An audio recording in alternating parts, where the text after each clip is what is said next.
Hi hello ನಮಸ್ಕಾರ ಸ್ನೇಹಿತರೆ. ಪೂಜಾ ಎಲ್ಲ ಸತ್ಯವನ್ನ ಭಾಗ್ಯ ಮುಂದೆ ರಿವೀಲ್ ಮಾಡ್ತಿದ್ದಾರೆ. ಅಲ್ಲಿ ಶ್ರೇಷ್ಠ ಬ್ಯಾಚುಲರ್ ಪಾರ್ಟಿ ನಡೀತದೆ. ಭಾಗ್ಯ ಮುಂದೆ ಶ್ರೇಷ್ಠ ಬಂಡವಾಳ ಬಟಾಬೈಲಾಗ್ತಾ ಇದೆಯಾ, ಜೊತೆಗೆ ತಾಂಡವ ಬಂಡವಾಳ ಕೂಡ ಬಟಾಬೈಲಾಗ್ಬಿಡತ್ತಾ, ಏನಾಗ್ತದೆ ತಿಳ್ಕೋಬೇಕು ಅಂದರೆ ಈಗಲೇ ನಮ್ಮ ಈ ಚಾನಲ್ನ ಸಬ್ಸ್ಕ್ರೈಬ್ ಮಾಡಿ, ಹಾಗೆ ಈ ಒಂದು ವಿಡಿಯೋವನ್ನು ಪೂರ್ತಿಯಾಗಿ ನೋಡಿ. ಇಲ್ಲಿ ಕುಸುಮಾ ಮತ್ತು ಸುನಂದ್ ಅವರು ಪೂಜಾ ಮಾತನ್ನು ನಂಬದೆ ಶ್ರೇಷ್ಠ ಮಾತನ್ನೇ ನಂಬ್ಕೊಂಡು ಹೊರಗಡೆ ಬರ್ತಾರೆ. ಇಲ್ಲಿ ಸುನಂದ್ ಅವ್ರಿಗೆ ಏನ್ರಿ ನಿಮ್ಮ ಮಗಳು ನನ್ನ ಮರ್ಯಾದೆ ತೆಗೆದುಬಿಟ್ಲಲ್ಲ ಅಂತ ಹೇಳ್ತಿರ್ತಾರೆ. ಅಷ್ಟರಲ್ಲಿ ಪೂಜಾನೇ ಹೊರಗಡೆ ಬರ್ತಾಳೆ. ಹೊರಗಡೆ ಬರ್ತಿದ್ದಾಗೆ ಏನಮ್ಮ ನಿನ್ನ ಮಾತನ್ನು ನಂಬ್ಕೊಂಡು ಇಲ್ಲಿಗೆ ಬಂದಲ್ಲ, ಆ ಶ್ರೇಷ್ಠ ಹುಡುಗಿ ಎಷ್ಟು ಕಣ್ಣೀರು ಹಾಕ್ತದೆ, ಆ ಹುಡುಗಿ ಮದುವೆ ಬೇರೆ, ಈ ರೀತಿ ಅವಳ ಮನೇಲೆ ಕದ್ದು ನನ್ನನ್ನು ಕರ್ಕೊಂಡು ಬಂದು ಈ ರೀತಿಯ ಅವಮಾನ ಮಾಡಿಬಿಟ್ಟಿಯಲ್ಲ, ನಿನಗೇನೋ ಮಾನ ಮರ್ಯಾದೆ ಇಲ್ಲದೆ ಇರ್ಬೋದು, ಆದರೆ ಮಾನ ಮರ್ಯಾದೆ ಇರೋ ನಾನು ಅವಳ ಮುಂದೆ ತಲೆ ತೆಗ್ಸೋ ಹಾಗಾಗೋಯ್ತಲ್ಲ, ಎಷ್ಟು ತಪ್ಪು ತಿಳ್ಕೊಂಡ್ಲು ಹುಡುಗಿ, ನಿನ್ನಿಂದಾಗಿ ಎಂಥ ಕರ್ಮ ಅನುಭವಿಸ್ಬೇಕಾಯ್ತು ಅಂತ ಕುಸುಮ ಅವರು ಹೇಳ್ತಿದ್ದಾರೆ.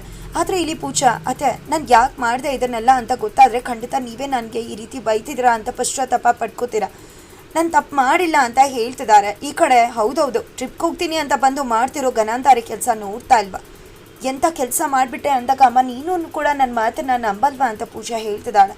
ಅದಕ್ಕೆ ಸುನಂದ್ ಅವರು ಏನು ನಿನ್ನ ಮಾತನ್ನು ನಂಬೋದಾ, ನಿನ್ನ ಮಾತನ್ನು ನಂಬ್ದಾಗೆಲ್ಲ ನನಗೆ ಕೊಟ್ಟಿರೋದು ಚಿಪ್ಪನ್ನೇ ನೀನು ಅಂತ ಹೇಳ್ತಾರೆ.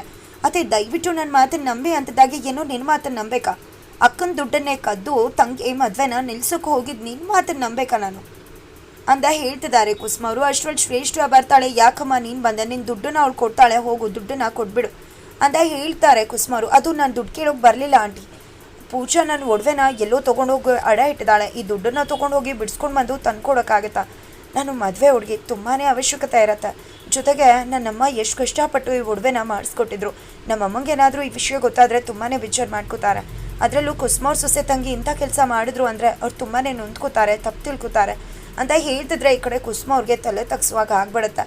ಆದರೆ ಈ ಕಡೆ ಪೂಜಾ ಮಾತ್ರ ಇಲ್ಲ, ನಾನೇ ಬಿಡಿಸ್ಕೊಂಡು ಬರಲಿ, ನೀನೇ ಬೇಕಿದ್ರೆ ಬಿಡಿಸ್ಕೊಂಡು ಹೋಗು ಅಂತ ಹೇಳ್ತಾರೆ.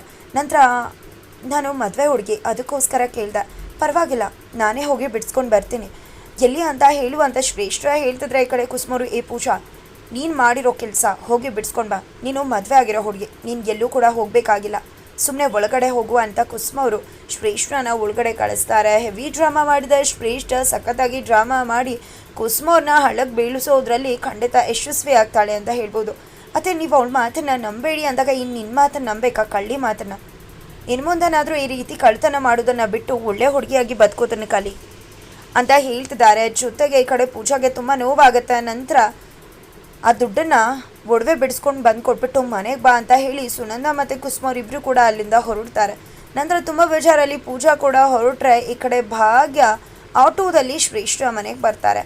ಬರ್ತಿದ್ದಾಗೆ ಶ್ರೇಷ್ಠ ಅವರು ನಮ್ಮ ಲಡ್ಡು ಮದುವೆಗೆ ಎಷ್ಟೆಲ್ಲ ಸಹಾಯ ಮಾಡಿದ್ದಾರೆ, ಅವ್ರು ಇಲ್ಲದೆ ಇದ್ದಿದ್ರೆ ಲಡ್ಡು ಮದುವೆಗೆ ತುಂಬಾ ಕಷ್ಟ ಆಗ್ತಿತ್ತು, ಅವ್ರ ಋಣನ ಯಾವತ್ತೂ ಕೂಡ ಮರೆಯೋದಿಲ್ಲ, ಈ 1 ಲಕ್ಷ ರೂಪಾಯಿ ಕೊಟ್ಟು ಇನ್ನು 1 ಲಕ್ಷ ರೂಪಾಯಿ ಕೊಡ್ತೀನಿ ಅಂತ ಹೇಳಿ ಥ್ಯಾಂಕ್ಸ್ ಹೇಳಿ ಹೋಗಬೇಕು ಅಂತ ಅಂದ್ಕೊಂಡೆ ಶ್ರೇಷ್ಠ ಮನೆ ಒಳಗಡೆ ಬರ್ತಾರೆ. ಶ್ರೇಷ್ಠ ಅವರೇ ಅಂತ ಹೇಳ್ತಿದ್ದಾಗೆ ಭಾಗ್ಯ ನೀನು ಇಲ್ಲಿ ಅಂತಿದ್ದಾಗೆ ಯಾಕೆ ಆಶ್ಚರ್ಯ ಆಗ್ತದೆ, ಯಾಕೆ ಬರಬಾರ್ದಿತ್ತ ಅಂತಿದ್ದಾಗೆ ಏನಿದು ಭಾಗ್ಯ ಇಲ್ಲಿಗೆ ಬಂದಿದ್ದಾಳೆ, ಈಗ ನೋಡಿದ್ರೆ ಕುಸುಮ ಆಂಟಿ ಇಷ್ಟೆಲ್ಲ ಮಾತಾಡಿ ಹೋದ್ರು, ಹಾಗಿದ್ರೆ ಇವಳಿಗೇನೂ ಗೊತ್ತಿಲ್ವಾ ಅಂತ ಅನ್ಕೋತಿದ್ದಾರೆ. ನಂತರ ನಿಮಗೆ ದುಡ್ಡು ಕೊಡಬೇಕಿತ್ತಲ್ವ ಅದಕ್ಕೋಸ್ಕರ ಬಂದೆ ಅಂದಾಗ ಏನು ದುಡ್ಡ, ಹೋ ಹಾಗಿದ್ರೆ ನನಗೆ ಜಾಕ್ಪಾಟೆ ಹೊಡಿತು, ಅವ್ರಿಗೂ ಕೂಡ ಗೊತ್ತಿಲ್ಲ, ಈ ದುಡ್ಡನ್ನು ಕೂಡ ಇಸ್ಕೊಂಬಿಡೋಣ ಅಂತ ಶ್ರೇಷ್ಠ ಮನಸ್ಸಲ್ಲೇ ಸ್ಕೆಚ್ ಹಾಕೋತಾರೆ. ನಂತರ ಇದರಲ್ಲಿ 1 ಲಕ್ಷ ರೂಪಾಯಿ ಇದೆ ತೊಗೊಳ್ಳಿ, ಇನ್ನು 1 ಲಕ್ಷ ರೂಪಾಯಿ ಇನ್ನು ಸ್ವಲ್ಪ ದಿನದಲ್ಲಿ ಕೊಡ್ತೀನಿ ಅಂದಾಗ ಶ್ರೇಷ್ಠ ಅಯ್ಯೋ ನೀನು ಕೊಡ್ತೀಯಾ ಅಂತ ಕಮಿಟ್ಮೆಂಟ್ ಇಟ್ಕೊಂಡಿದ್ದೆ ಭಾಗ್ಯ ಅಂದಾಗ ಇನ್ನು ಸ್ವಲ್ಪ ದಿನ ಅಷ್ಟೇ ಕೊಟ್ಬಿಡ್ತೀನಿ ಅಂದಾಗ ಸರಿ ಆಯಿತು ಅಂತ ಹೇಳ್ತಾರೆ. ನಂತರ ನೀವು ನನಗೆ ಅವತ್ತು ದುಡ್ಡನ್ನು ಸಹಾಯ ಮಾಡಿಲ್ಲ ಅಂದರೆ ತುಂಬ ಕಷ್ಟ ಆಗ್ತಿದ್ದು, ತುಂಬಾ ಧನ್ಯವಾದ ತಿಳಿಸಿ ಭಾಗ್ಯ ಅಲ್ಲಿಂದ ಹೋದರೆ ಒಳ್ಳೆ ಜಾಗ್ಪಾಟೆ ಹೊಡಿತು, ನನಗೆ ಅದೃಷ್ಟ ಅಂದರೆ ಅದೃಷ್ಟ, ಶುಭಾಷ್ಗಿರಿ ತೊಗೋಬೇಕು ಅಂತ ತನ್ನಂತಾನೇ ಅಪ್ರಿಷಿಯೇಟ್ ಮಾಡ್ಕೋತಿದ್ದಾರೆ ಶ್ರೇಷ್ಠ. ಅಷ್ಟರಲ್ಲಿ ಸುಂದರಿ ಬರ್ತಾರೆ, ಏನಿದು ನಿನ್ನೇ ಹೊಗಳೋಕೋತಿದ್ಯಾ ಅಂದರೆ ಹೊಗಳಕ್ಕೆ ಒಳ್ಳೇಬೇಕಾಗುತ್ತಲ್ವ, ಪೂಜಾಗೆ ದೊಡ್ಡ ಶಾಕ್ ಆದಿದೆ ಅಂತ ದುಡ್ಡನ್ನು ತೋರಿಸ್ತಾಳೆ ಶ್ರೇಷ್ಠ. ನಂತರ ಈ ಕಡೆ ಸುಂದ್ರಿ ಅವ್ರಿಗೆ ಏನೋ ಕಿತಾಪತಿ ಮಾಡಿದಾಳೆ ಅಂತ ಅನ್ಕೋತಾರೆ. ನಂತರ ಇಲ್ಲಿ ಕುಸುಮರು ಮತ್ತು ಸುನಂದ ಮಾತಾಡ್ತಿದ್ದಾರೆ, ನಿಮ್ಮ ಮಗಳಿಗೆ ಬುದ್ಧಿ ಹೇಳ್ಬಾರ್ದ, ಇಂಥ ತಪ್ಪು ಕೆಲಸ ಮಾಡಬಾರ್ದು ಅಂತ ಹೇಳ್ತಿರ್ಬೇಕಿದ್ರೇ ಕುಸುಮರು ಅಯ್ಯೋ ನಿಮ್ಗೋಗಿ ಹೇಳ್ತಿದ್ದೇನಲ್ಲ, ಅಮ್ಮ ಮಗಳು ಇಬ್ಬರು ಕೂಡ ಸೇರ್ಕೊಂಡೆ ತಾನೇ ಆ ದುಡ್ಡನ್ನು ಕದ್ದಿದ್ದು, ದುಡ್ಡನ್ನು ಕದಿಯೋದು ಮುಖಾಂತರ ಹುಡುಗಿ ಮದುವೆ ನಿಲ್ಲಿಸ್ಬೇಕು ಅಂತ ಅಂದ್ಕೊಂಡಲ್ಲ, ನಾಚಿಕೆ ಆಗಲ್ವ ನಿಮಗೆ, ನಿಮ್ಮ ಬುದ್ಧಿನೇ ಅವಳಿಗೆ ಬಂದಿರೋದು, ನಿಮ್ಗೋಗಿ ಹೇಳ್ತಿದ್ದೀನಲ್ಲ ಅಂತ ಹೇಳ್ತಿದ್ರೆ ದಯವಿಟ್ಟು ಕ್ಷಮಿಸ್ಬಿಡಿ ಬಿತ್ಯಮ್ಮ, ಏನೋ ತಪ್ಪಾಗೋಯ್ತು, ನಮಗೂ ಕೂಡ ಗೊತ್ತಾಗಲಿಲ್ಲ, ಈಗ ನಾವು ಅದೆಲ್ಲ ಕೂಡ ಬಿಟ್ಟು ಒಳ್ಳೆಯವರು ಆಗಿದ್ದೀವಿ ಅಲ್ವಾ ಅಂತ ಸುನಂದ್ ಅವರು ಹೇಳ್ತಿದ್ರೆ ಹೌದೌದು ನಿಮ್ಮನ್ನೇನಾದರೂ ಬಿಟ್ಬಿಟ್ಟಿದ್ರೆ ಲಕ್ಷ್ಮಿ ಮದುವೆನೇ ನಾನು ಇಲ್ಲ ಭಾಗ್ಯ ಇಲ್ಲ ಅಂದಿದ್ರೆ ಲಕ್ಷ್ಮಿ ಮದುವೆನೇ ಮಾಡಿದೆ ಮನೇಲಿ ಇರ್ಸ್ಕೊಂಡ್ಬಿಡ್ತಿದ್ರಿ ನೀವು ಅಂಥವ್ರು ನೀವು ಅಂತ ಹೇಳ್ತಿದ್ದಾರೆ ಕುಸುಮ ಅವರು. ಜೊತೆಗೆ ಇದಕ್ಕೆಲ್ಲ ಕಾರಣ ಭಾಗ್ಯ ಎಲ್ಲರನ್ನೂ ಕೂಡ ನಂಬ್ತಾಳೆ. ಜೊತೆಗೆ ಬಗ್ಗದಷ್ಟು ಏಟ್ ಜಾಸ್ತಿ ಬೀಳುತ್ತೆ ಅಂತ ಗೊತ್ತಿಲ್ಲ. ಮಾತಾಡಿದ್ರೆ ಎದ್ರಿಗೆ ಮಾತಾಡಬೇಕು ತಿರುಗಿಸಿ. ಅಪ್ಪ ಅಂದರೆ ಅವರಪ್ಪ ಅಂತ ಹೇಳಿ ಮಾತಾಡಬೇಕು. ಅದೆಲ್ಲ ಅವಳಿಗೆ ಬರೋದಿಲ್ಲ. ಮೊದಲು ಅವಳು ಬುದ್ಧಿ ಹೇಳಬೇಕು, ಅವಳು ಬದಲಾಗಬೇಕು ಅಂತ ಹೇಳ್ತಿದ್ದಾರೆ ಕುಸುಮ ಅವರು ಸುನಂದ್ ಅವ್ರಿಗೆ. ಹೌದು ವಿದ್ಯಮ್ಮ, ನೀವು ಹೇಳೋದು ನಿಜ, ಭಾಗ್ಯ ಬದಲಾಗಬೇಕು ಅಂತ ಹೇಳ್ತಾರೆ. ಜೊತೆಗೆ ದಯವಿಟ್ಟು ಈ ವಿಷಯನ ಭಾಗ್ಯಾಗಿ ಹೇಳ್ಬೇಡಿ. ಅಮ್ಮ ತಂಗಿ ಇಂಥ ಕೆಲಸ ಮಾಡಿದ್ರು, ತನ್ನ ದುಡ್ಡನ್ನ ಕದ್ರು ಅಂತ ಗೊತ್ತಾದರೆ ಅವಳು ತುಂಬಾ ನೊಂದ್ಕೋತಾಳೆ ವಿದ್ಯಮ್ಮ ಅಂದಾಗ, ಅಯ್ಯೋ ನೀವು ಹೇಳಲಿಲ್ಲ ಅಂದರೆ ಹೇಳ್ಬಿಡೋಣ ಅಂತ ಅಂದ್ಕೊಂಡಿದ್ದೆ. ಏನ್ರಿ ಅಂದ್ಕೊಂಡಿದ್ರೆ ಸುನಂದ, ನನ್ನ ಏನು ಹೇಳಬೇಕು ಏನು ಹೇಳಬಾರ್ದು ಅಂತ ನಂಗೆ ತುಂಬ ಚೆನ್ನಾಗಿ ಗೊತ್ತಿದೆ. ನೀವೇನು ಹೇಳ್ಕೊಡ್ಬೇಕಾಗಿಲ್ಲ ನನಗೆ ಅಂಥದ್ದಾಗೆ ಭಾಗ್ಯ ಬರ್ತಾರೆ. ಏನು ಹೇಳಬಾರ್ದು ಅಂತ ಹೇಳ್ತಿದ್ರೆ ಈ ಕಡೆ ಅದು ನಿಮ್ಮ ಅತ್ತೆಗೆ ಕಾಲು ನೋವಾಗ್ತಿತ್ತು, ಅದನ್ನು ಭಾಗ್ಯಗೆ ಹೇಳ್ತೀನಿ ಅಂದರೆ ಬೇಡ ಅಂತಿದ್ರು ಅಂದಾಗ, ಅಯ್ಯೋ ಅತ್ತೆ ಇತ್ತೀಚೆಗೆ ನಿಮಗೆ ತುಂಬ ಕಾಲು ನೋವು ಬರ್ತಿದೆ, ಇರಿ ನಾನು ಬಿಸಿನೀರು ಕಾಯಿಸ್ಕೊಂಡು ತೊಗೊಂಡು ಬರ್ತೀನಿ ಅಂತ ಭಾಗ್ಯ ಹೋಗ್ತಿದ್ರೆ, ಏನೂ ಬೇಡ ನಿಮ್ಮ ಅಮ್ಮಂಗೆ ಹೇಳಬೇಡ ಅಂತ ಹೇಳಿದ್ರು ಕೂಡ ಹೇಳಿಬಿಟ್ರು. ನೋಡಿ ಆಲ್ರೆಡಿ ಅಡುಗೆ ಮನೆಗೆ ಹೋಗಿ ಬಿಸಿನೀರು ಕಾಯಿಸ್ತೀನಿ ಅಂತಿದ್ದಾಳೆ, ನಾನು ಬರ್ತೀನಿ ಅಂತ ಹೇಳಿ ಕುಸುಮವರು ಹೋಗ್ತಾರೆ. ನಂತರ ಭಾಗ್ಯಗೆ ಅನುಮಾನ ಬರುತ್ತೆ, ಬಟ್ ಸುನಂದವ್ರು ಏನೂ ಕೂಡ ಹೇಳೋದಿಲ್ಲ. ನಂತರ ಪೂಜಾ ಬಂದಿದ್ದಾಳೆ ಶ್ರೇಷ್ಠ ಮನೆಗೆ ಒಡವೆ ಕೊಡೋದಕ್ಕೆ.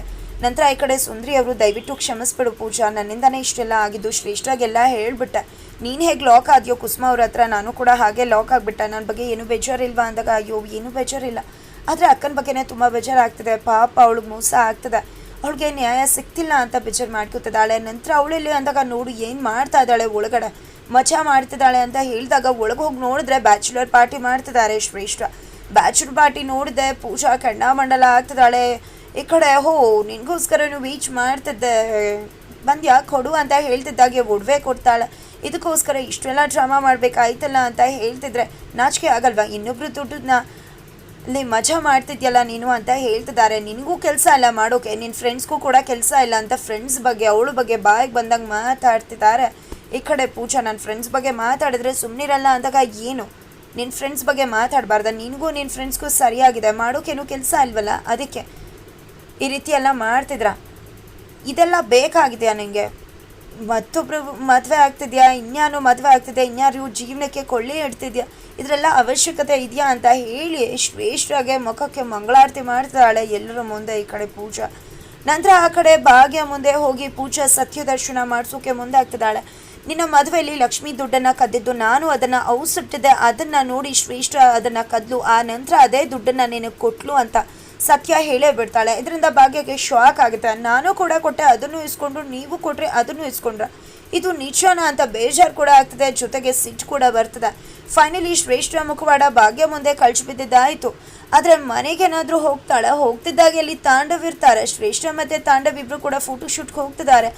ಏನಾದರೂ ಒಂದು ಬಿಗ್ಗೆಸ್ಟ್ ಟ್ವಿಸ್ಟ್ ಸಿಗುತ್ತೆ, ಏನಾಗುತ್ತೆ ತಿಳ್ಕೊಬೇಕು ಅಂದರೆ ಮುಂದಿನ ವಿಡಿಯೋಗೋಸ್ಕರ ವೆಯ್ಟ್